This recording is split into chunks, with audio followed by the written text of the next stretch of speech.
Welcome everybody to Brown Bag Lunch today. We have one birthday today. Card is going around and Alex is going to play. We're going to sing happy birthday to Barb Mayberry. Who isn't listening? Okay.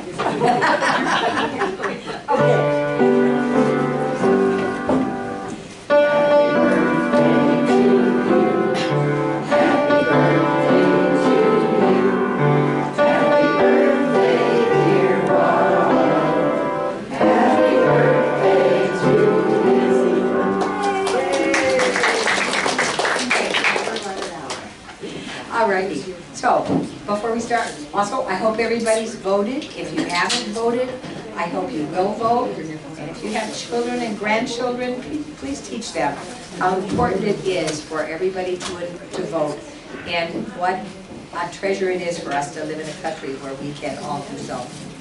I just want to thank everybody for coming to our Heritage Dinner. It was awesome. I want to thank the Mans, Dennis, and Alice for the wonderful program that they gave about Dr. and Mrs. Luce, who were inducted into our Hall of Fame. I have to tell you, I've done maybe 3 programs about Dr. Luce. I learned things from them I've never seen before. They did an excellent job of researching. Just an excellent job. Again, thank you for coming to our dinner. I have to tell you a funny story. It wasn't very funny to me, but we got an ice cream machine so that we could have soft serve ice cream at our events. And we ordered it, and it was supposed to be here the day before the dinner. Well, it didn't come, and Amazon sent their regrets that they were a little behind, and please forgive us. And last night, and then we had to improvise. So then Terry and Mary had to come back from Des Moines to pick up cookies, because then we had to buy cookies because we had no dessert at the very last minute, except for a few people who brought us things, which was really good. All night baker. Yes, he did. Anyway, at 9 o'clock last night, when I was thinking about Brown Bag Lunch, a huge truck arrived at my house with the ice cream machine that they had told me would now be here on the 7th of November. It's in a huge, huge wooden box with a pallet connected to it underneath. And so I'm depending on Terry to help me with all that because it's way bigger than I can move.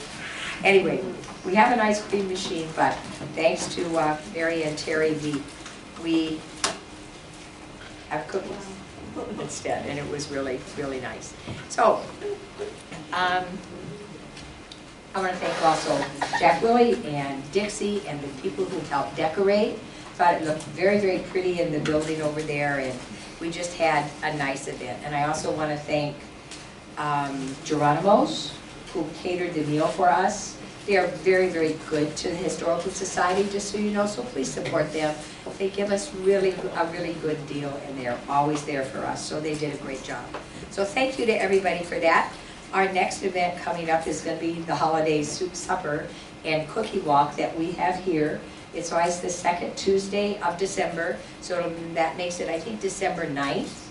And we'll start with Brown Bag Lunch, and there will be a silent auction of Christmas things up here for you to bid on. And then at 1 o'clock when we're finished, the doors will open up, and there will be wonderful baked cookies and homemade candies and things in the cookie room for sale by the pound. Another fundraiser for us to help get us through the winter. So please mark your calendar for Tuesday, December 9th. We always have 3 standard homemade soups. We have Jack's beef and barley soup, we have homemade chicken noodle soup, we have chili, and then we have 1 specialty soup for the year. Something just out of the box and different and inviting. So far we haven't picked that for this year.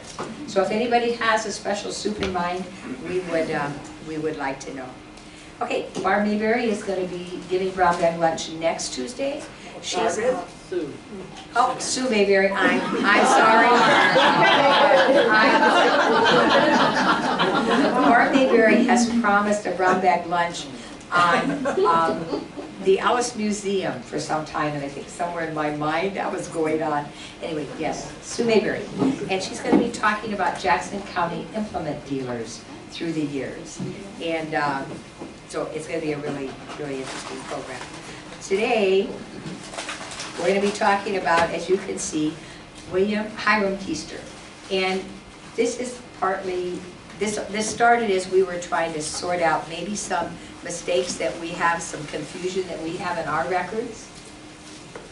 Because up around Emmeline, there were the Keisters and the Heasters. And there was Billy Heister and Billy Keister, and somehow they're all mixed up in my head. Then there are the K-I-E-S-T-E-R, Keisters. And then there are the K-E-I-S-T-R, and they're two completely different families from different, one came from Pennsylvania and the other came, I think, from Ohio. So we just have things intertwined. So this brown bag lunch is hopefully to help us sort all of that out. Asking for comments from all of you, please, if you know some of these things, so that we can kind of get this figured out and under control. But we're going to start by talking about how lucky we are in Jackson County, because we have had such a plethora of newspapers through the years, old newspapers.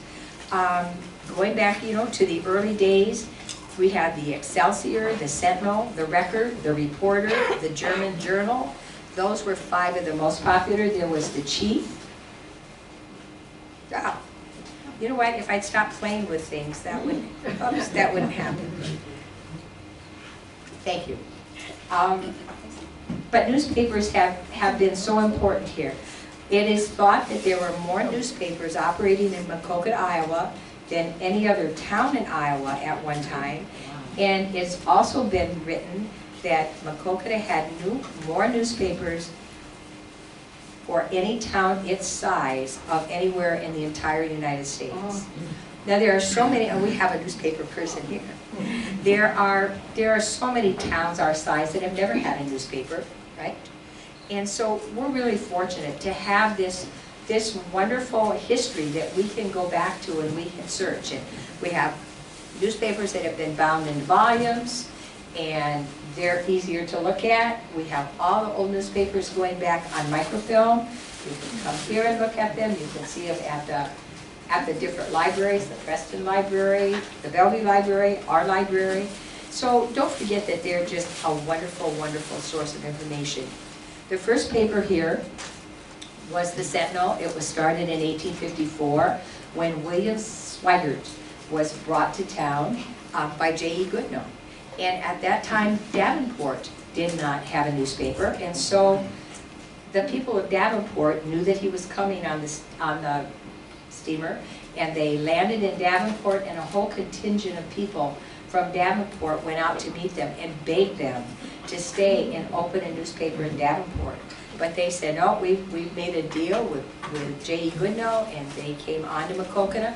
Farmers with their teams and their wagons went to meet this steamboat, and they unloaded their printing press and the different things, and all of their household goods and everything that they had. So that's how we got a newspaper in 1854. That newspaper, the Sentinel, excuse me, there's always been Sentinel in the name, I think. It always had sort of a democratic tilt to it. And later, 2 years later, the Excelsior newspaper started. It was kind of on the other side, and so they went back and forth. But it's been interesting to those of us who look at the old newspapers a lot. If you're looking for, say, an obituary of a person, sometimes the obituary in one paper completely different than the obituary that's in the other paper. So you kind of have to, you know, look at all the sources. But again, we're just really, really blessed to have had all of these newspapers over time.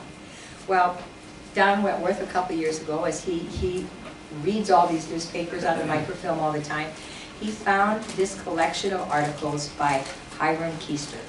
Okay? He had published an article every week for several months, and there were 11, I believe, different columns that he wrote. And he wrote them about his memories of the past 50 years. Well, they were printed in 1905, so it was 50 years before 1905. So you can see that these memories go back a long time, and they're particularly important because they're primary sources of information, which means that this is firsthand knowledge. He is the person who experienced it. He's the person who wrote it down. And so this is really, you know, as close as we come, I think, to to pure history. So we have these writings that Hiram Easter did, and there's quite a lot of it, so I've kind of tried to narrow it down a little bit, but if you ever have time, I think you would enjoy, reading the whole thing, and we can fix you up with that. Hiram, as you can see, was born January 15th, 1838 in Butler County, Pennsylvania. And we know that he came to Jackson County in 1859. I think he was 22 then. He eventually married a gal here by the name of Jane Gilmore, and they had 3 children. And their children were Willie, I know I'm going to have trouble, William, Millie, and Lisa. Well, I'll just tell you a tiny bit about them. William lived here his whole life. He was laid to rest in Hickory Grove Cemetery. He died in 1928. And his wife was Fanny, but he was a blacksmith in this area his whole time. And his sister was Millie Keister, and she was born in 1860, born in Canton, Iowa. And she married William Houston, and their children were Lena Moorhead. And I'm asking if any one of you know, was that Stanley Hale's wife, Lena? I think maybe it was. And the reason I think that is because their other children were Hiram and Galilee Harding. And most of you know Galilee Harding, the artist from the Baldwin area. So this was her grandfather. So he raised his whole family here. Hiram spent his entire adult life in Brandon Township. And that's, as you remember, that's Ozark and Canton and Emmeline, that beautiful wild area that makes our county so diverse. And he worked as a cooper, and he worked as a wagon maker, and then of course he did a lot of odd jobs in between because it was very hard to make a living. And as I said, there are 11 parts to his story, so for 11 weeks there was part of his story in the newspaper. It was from March 3rd to July 14th in 1905 that these were printed. And except to mention that he came from a family of 5 children, with his mother dying when he was only 3, he was raised by his grandmother and his father, and he begins his story and his columns with his journey to Iowa at the age of 22. Came with his brother Lewis, and they worked their way across the country, remember, from Pennsylvania, working as rafters for lumber camps.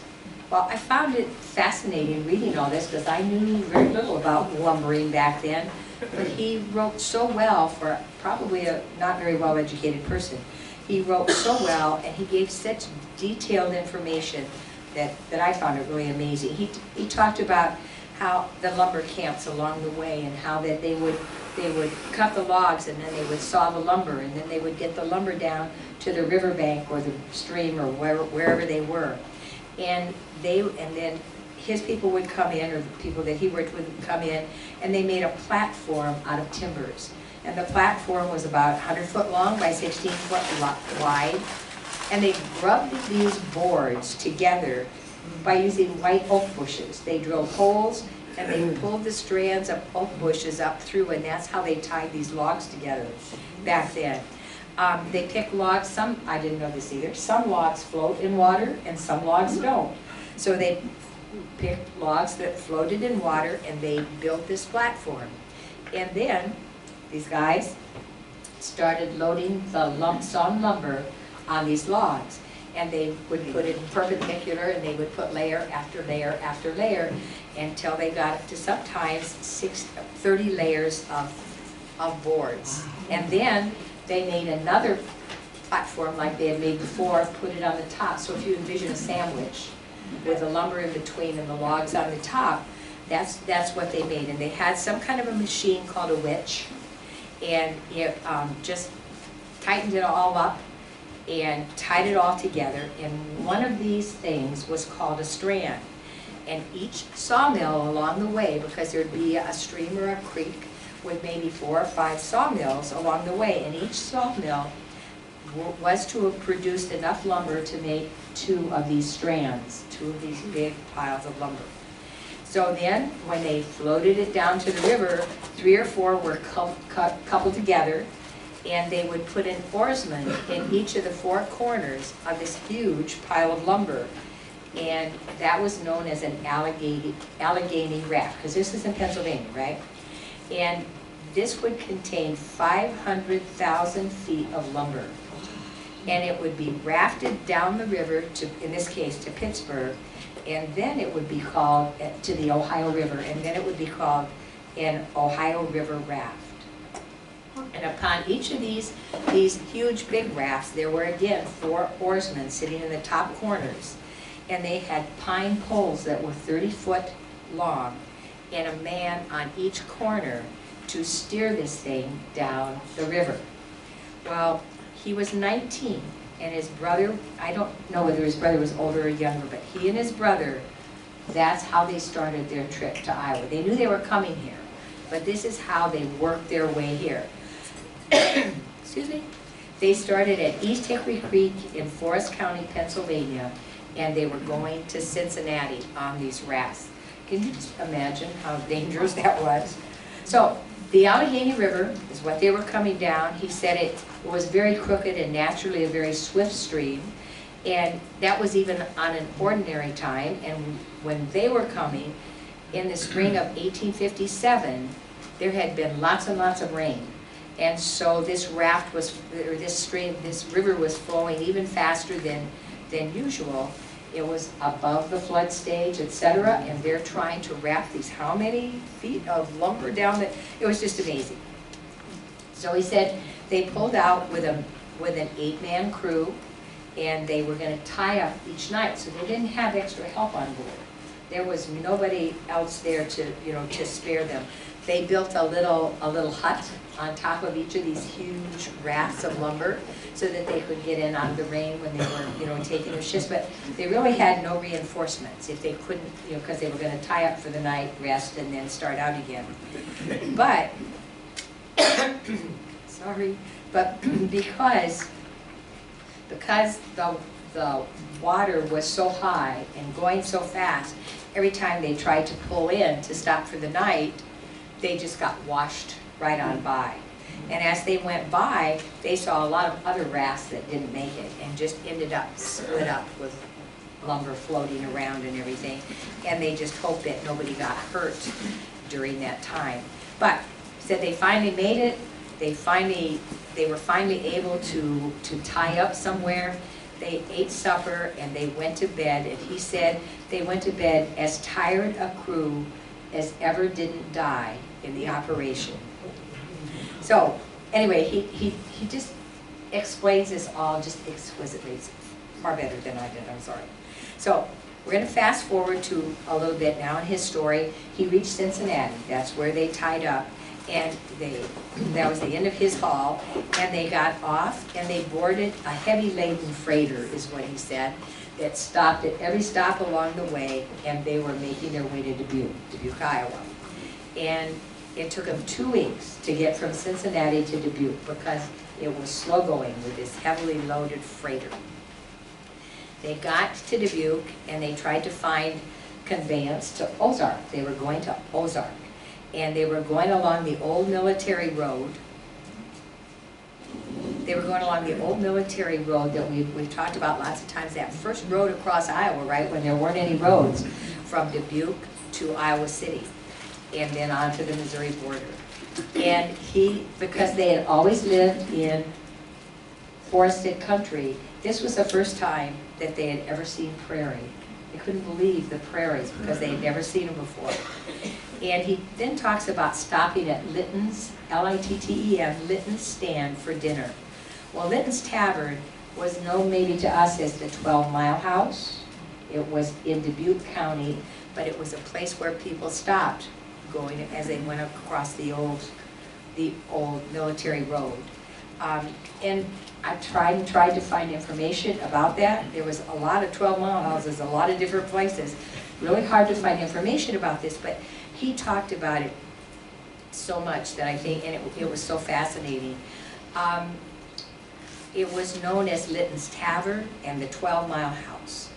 And again, I think that this must have been Dubuque's answer to, like we had J. Goodno's Log Cabin where people stopped. We had the Buckhorn Inn out here where people stopped. And we had the Butterworth Inn where people stopped. This was Dubuque County's version of that. So everybody stopped there. Well, finally I found one article in the Cedar Rapids Gazette. Made me know that this was actually a place. It was written the 6th of January of 1929. And they said that this land where the 12 Mile House was purchased by Lemuel Lytton, only they spelled it L-Y-T-T-O-N, in 1842. And it was just after they had built the first schoolhouse in Iowa that formed the nucleus, and Dubuque grew up around that. And it was just 12 miles away, so they called it the 12 Mile House. This man, Lemuel Lytton, he intended to be a farmer. He had a lot of land, but he found that his time was so occupied by the many travelers that stopped there, just like J. Goodno. So many travelers stopped there looking for food and lodging as they moved west, that his little cabin was filled all the time. So it wasn't until the 1840s, 1940s, that he built this big frame house on the side of the old cabin. It was a 2-story building. It was painted white. It had green shutters. Whoops. We'll go back to that. That's the best picture I could find of it. It had green shutters, and it was made for travelers. It had a traveler's sitting room. It had 2 bedrooms downstairs with sleeping rooms and spare rooms up above, a large kitchen, a pantry, a dining room, and the dining room was as large as some of the pioneer homes around. The sitting room, they just described it in great detail. The sitting room had velvet carpet. It had kerosene lamps instead of candles, and it had lace curtains, and it actually had a square piano. The china closet held large platters for mammoth feasts of prairie chickens, with a bit of deer meat and wild turkey, because you know prairie chickens is what they had to eat. The grounds were useful and they were beautiful. There were large vegetable and flower gardens and orchards. There was a brick smokehouse that cured all the meat and deep well water that was cool and refreshing. Mrs. Linton was a meticulous and thrifty homemaker. She made all of their clothing. She molded 50 candles at a time. She preserved all the fruits and vegetables for all of these people who came through and stopped. She usually hired 2 or 3 girls to help with the housework. They got up at 4 a.m. and they worked as long as there was work to be done. They received the customary wage of $1.50 to $2 a week. There was also a chore boy that was hired. He carried wood and water, etc. And the spacious home was hospitable, and the genial owners and the gracious wife, it became a very popular place and the center of social life for early Dubuque area. Said that farmers frequented the place and they would sit around the fire waiting for their bag of game to be cooked. Sounds a little like Bluff Lake when you caught your own catfish and you waited for it to be clean and they cooked it for you. It was not uncommon for as many as 50 people to find food and lodging in one day in this popular tavern along the military road. And they had eventually 3 large barns that did a thriving business caring for the horses that were taking these travelers along.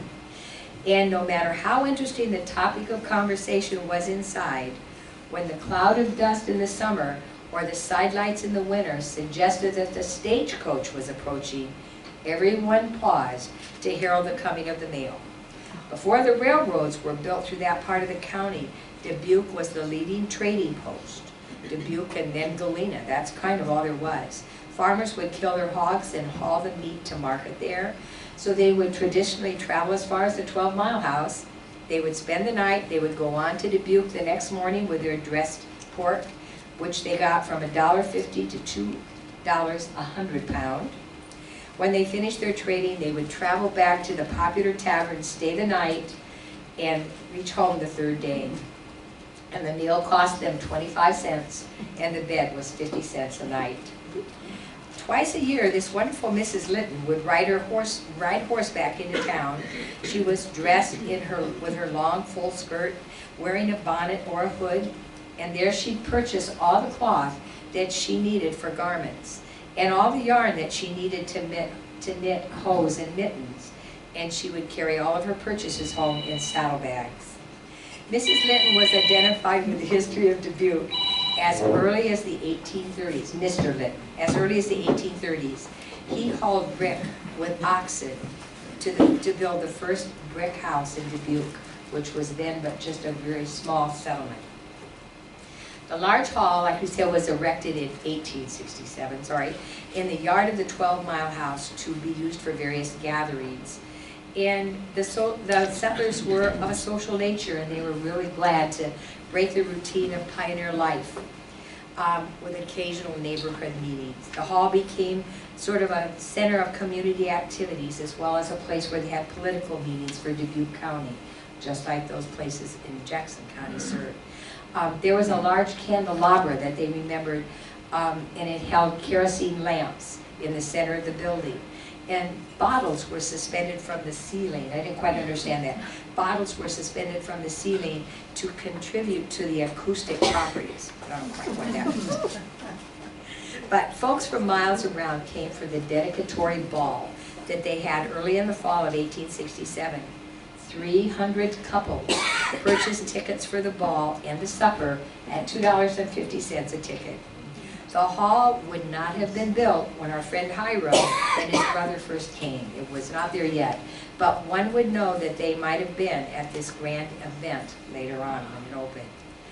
Hiram Keister began part 4, back to his story and the thing. He began his narrative, of course, talking about how impressed he was with the 12-mile house. But while he was there, he made inquiries about land, because they were going to buy land in Ozark, remember, and its price in this locality. And he was looking over the range of territory at the same time, because he had never seen land like this before. We're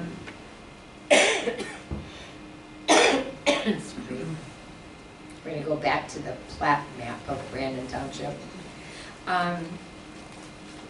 He found out that land could be bought for $10 an acre, and they were astonished, but that was the fact. So there's Brandon Township. You can see the North Fork and the South Fork, right? You can see Canton and Ozark and Emmeline. There's probably a lot of other things, but Brandon Township was just an awesome place. Okay, so they walked, and they got to Ozark. And the Ozark that Hiram and Lewis entered that night had a population of about 200 people. 200 people in Ozark, Iowa, back then. They found after they got there that most of the settlers came from Licking County, Ohio, or Butler County, Pennsylvania. That's where most of those settlers came from. $5. And it's spam. And it's turned, and my phone is turned off. Sorry. $5, you got it. Okay, so here they were. They didn't have any relatives here, but they found a family, the John Gilmore family, that they had known well in Pennsylvania. And then he wrote about J.E. Hildreth, that he had dissolved in. Ann Knight's not here tonight, or today, but Ann Knight's great-grandfather was John J. Tomlinson, and he's the man that kind of built Canton, and then he founded the town of Ozark long before Keister arrived there. He named it Osage, but when he went to register everything, there was already an Osage, Iowa, so the post office would not let him call it that, so that's when he came up with the name of Ozark. But Hiram described the large grist mill that Hildreth had built. It ran day and night, 6 days a week, and the river bottom near the mill was often covered with tents and covered wagons for those who had come from up to 100 miles or more waiting for their turn at the grist mill. And you know, sometimes we read about those things in the Jackson County history books, of which there are like 3 or 4.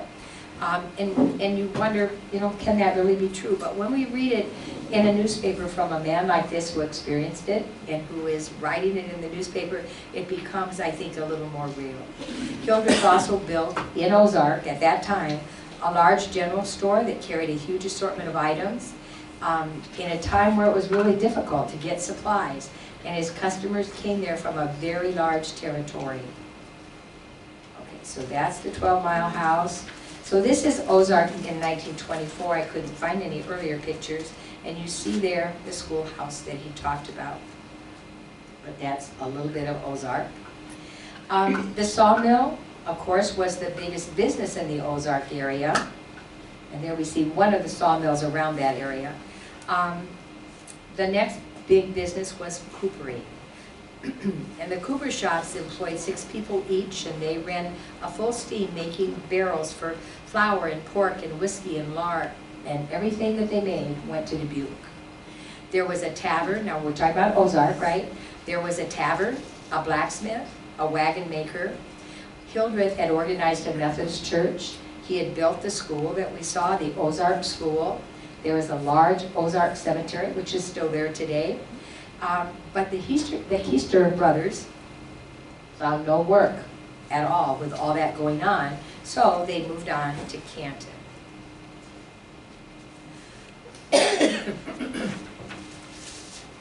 Well, Canton was a much bigger town. Instead of the 200 inhabitants like Ozark, there were 300 people. There was a grist mill, but remember how long ago this was. There was a grist mill, a woolen mill run by John Rayner that we've talked about a lot, though it burned in 1858 or 59, and the Rayners moved to Maquoketa. He detailed the workings of the fine sawmill that had special machines for making broom handles and wagon spokes. And he told of a man named Crandall that made a machine that produced bed springs. So for the first time, they didn't have to sleep on a mat of straw. They had bed springs. He told of all the many things that were produced in Canton that were shipped to Dubuque. Barrels of flour by the thousands, wagon hubs and spokes. And he called Canton a metropolis. And remember, he came from Pennsylvania, places that were much more heavily settled. He called Canton a metropolis and a mini Chicago. There was a very successful wagon maker, and a Mr. Henry Willman had a large furniture shop that was full of chairs and all kinds of finished goods. There was a shoe shop and a tin shop and a harness shop, a tavern and a drugstore. And always there were at least 2 or 3 doctors and many saloons. So, he goes on to tell a lot, and I'm mentioning a lot of these names in case you have family of those names in the area. You know, maybe you want to read more about what he wrote about. But then all of a sudden, in part 6 of 11, he wrote about being without work again. And so they returned to Ozark, he and his friend Sam Gilmore. And they took a contract to make shingles out of red oak, for which they got paid $3 for 1,000 shingles. This is what I think is the way that they made shingles back then. And it would take a long time to make 1,000 shingles, don't you think, to make $3. But they made shingles, and the shingles again were loaded up, and some of them were even sent back to places where he had come from, because there was so much building going on, and they needed the wood shingles for the roofs. He talked about the cooper shops, and that's a cooper shop. And so he decided that maybe what he needed to do was to learn the trade. So he became an apprentice cooper. Individual coopers were worked on a single container from start to finish. I mean, there was no way that they could make barrels in an assembly line fashion. It depended on the experience and the industrious nature of the cooper, plus the cast size of an average barrel. But they made one barrel from start to finish. One man, one barrel, start to finish. And it took about 15 hours. Coopers were paid by the barrel, so they did not want to go any length of time without producing a finished product. But the staves for the cooper shop could not be mass produced in some kind of an assembly line of barrel construction. There were no patterns or calculations to follow when putting the pieces together, because each one was individual. Every barrel was unique, based on the staves that were there, that were cut and grooved prior to fitting together. So Hiram could make a barrel as good as anybody there, and even more of them. finally, when he could make 18 full-bound pork barrels in a week, everything made from the rough, he became a cooper, a full-fledged cooper. And just think of how many coopers there were out here at Hurstville, and how many barrels were made at Hurstville with this same kind of thing. It was an amazing thing. But back then, everything, pork, flour, everything was shipped in barrels. So, okay, so remember he was talking about Mr. Hildreth, who founded the town, and it was about, now we're back in Ozark again, founded the town, and it was about that time that Hildreth was killed in a tragic accident. And we've talked about Ozark before and what happened. But they were digging out a huge rock from the hillside to be used in the dam that he was building. And Mr. Hildreth was down there working hard, and he was holding a crowbar over his head, and a heavy rock fell from above, striking it and just driving it just right through. It was a terrible, terrible accident. It was a terrible shock to the entire town, because after all, he kind of was the town.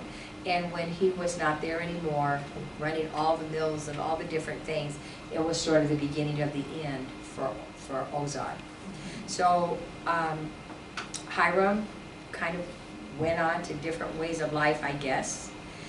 He talks in one of his things, he talks about working for a wheat farmer, because a lot of wheat was grown here back in the day, when even tobacco was a cash product or a cash crop. And he explained how some farmers were planting on old ground, otherwise it had been planted many times, and their yield in wheat per acre was 20 to 25 bushel. But where he was, they were cutting wheat on new ground. It stood, he says, it stood as high as their heads, and it was so thick that when it was cut, it couldn't fall down. There was no place for it to go. And it yielded 44 bushel an acre, compared to 20 to 25. And the farm that he's talking about was near Zwingle.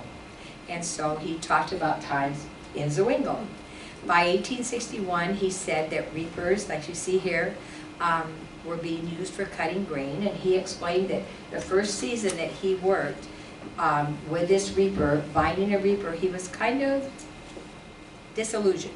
He said it took 5 hands five people walking behind the reaper to bind the wheat, and that it was pulled by 5 horses, and he thought that it was kind of not any more efficient than just doing it the old way. But about that time, they started making improvement after improvement in the reapers. You know, we always think about the McCormick reaper, which was the first reaper, but there were many other companies and reapers designed, many other reaper inventions, and so they kept getting better and better, and very soon he said that he could see that it was a very profitable machine, and so he was all about it. And I was wondering if this was about the same time that our Dr. Luce was in Zwingle. He was a physician in Zwingle. 1861, do you think? 1877. Okay, so it would have been a little later that Dr. Luce was in Zwingle. Okay, in the next article, he kind of worked his way into politics. He was talking about Lincoln's election, 1861. The Civil War was, starting and everything. He talked about the War of the Rebellion. He talked about Lincoln's election, and as we read our standard history books that we have, it tells us that Brandon Township stood tall when it came to serving in the Civil War. We've known that they sent more men per capita than any other township in our county, and I have seen that they furnished more per capita than any other town in the United States. Now, that I'm sure is disputed by some, but I've seen that. But according to Hiram Keister, who lived there, more than half of Brandon's citizens were Southern sympathizers. He said that pretty soon the Knights of the Golden Circle became popular, and they had, they were known to be active in Iowa by then, and so the Knights of the Golden Circle came to Canton. Some research suggests that You know, it was a growing organization, and their intent was to capture parts of Mexico and Central America, etc., so that they had a huge circle that they were drawing around the Confederacy, and that they were going to use that to add to the southern slave states. This was all going to be slave-owning country. So that was the goal of the Knights of the Golden Circle. After the Civil War began, these people worked actively against the Union, and once the war ended, they continued raising money and arms because they wanted to restart the war.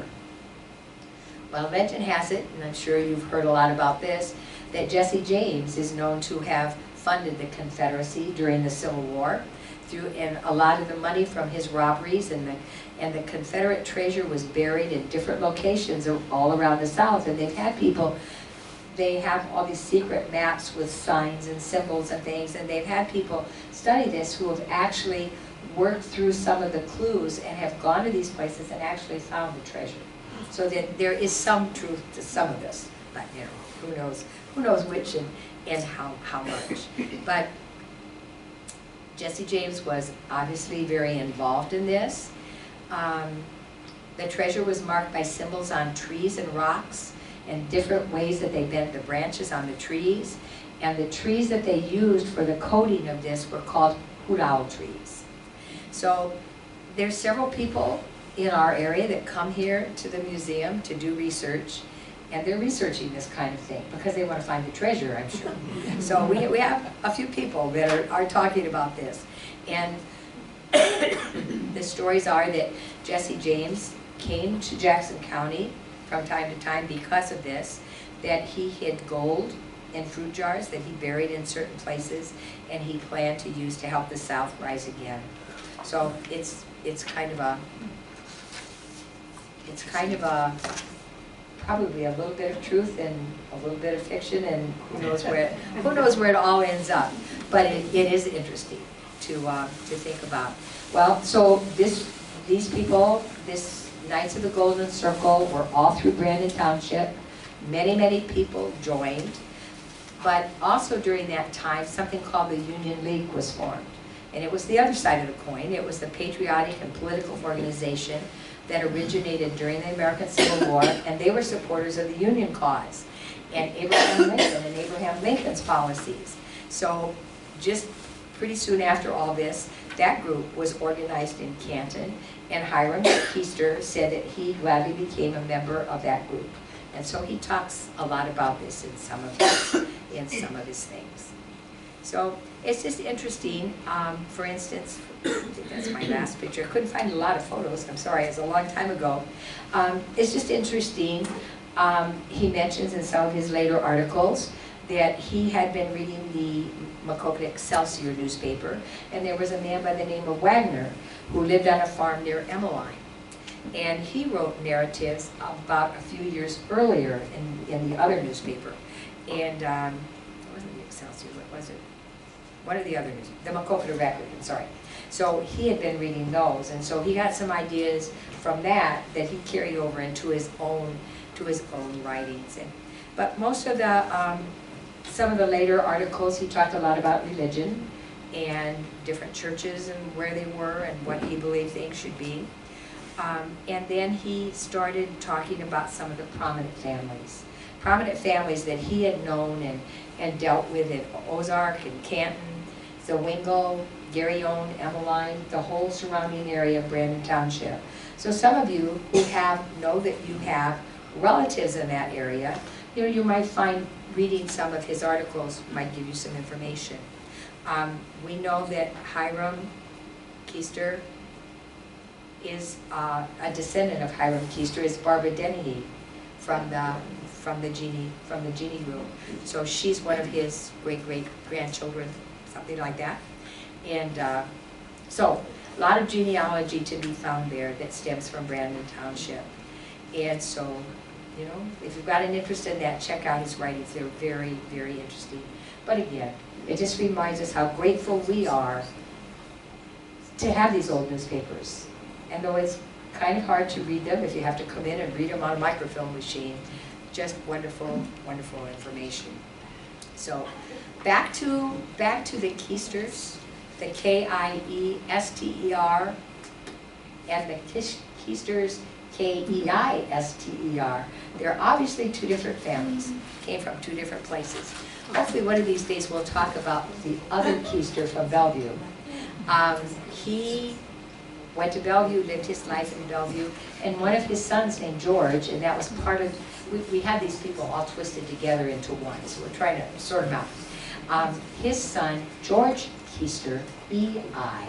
Keister, graduated from Bellevue High School, and he went away to school, and he became a very notable architect.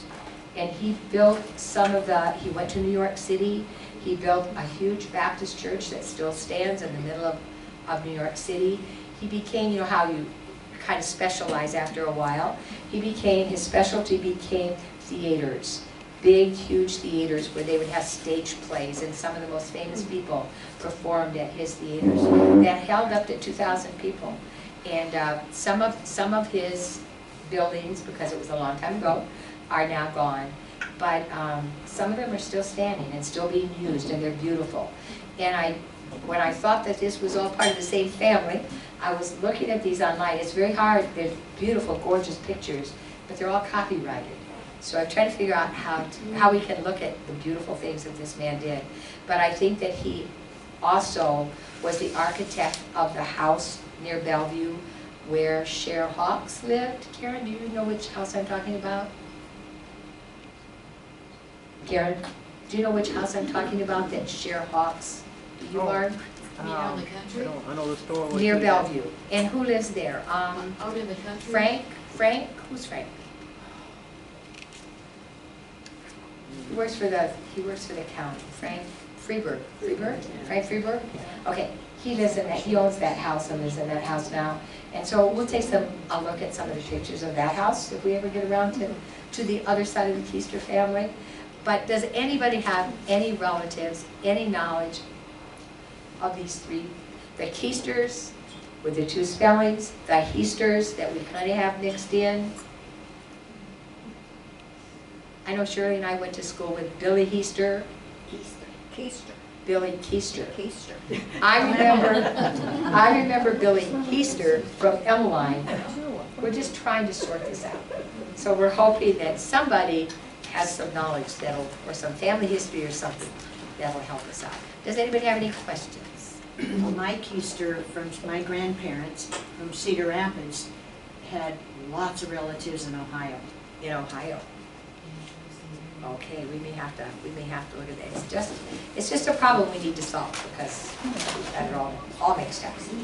Okay. So I was kind of wondering if this Hiram was he related to Billy? Was he related to Billy Keister? You know, we don't know for sure. We don't know for sure, but it's probable. I think it's probable, but we've got to be able to figure that all out. I was interested in coming because I grew up in that area. Okay. So Did you know Billy Keister? Yes. Keister, Billy Keister. Okay. Anyway, thank you. Thank you for coming. If you think of anything, if you come across anything, help us out, please. Okay?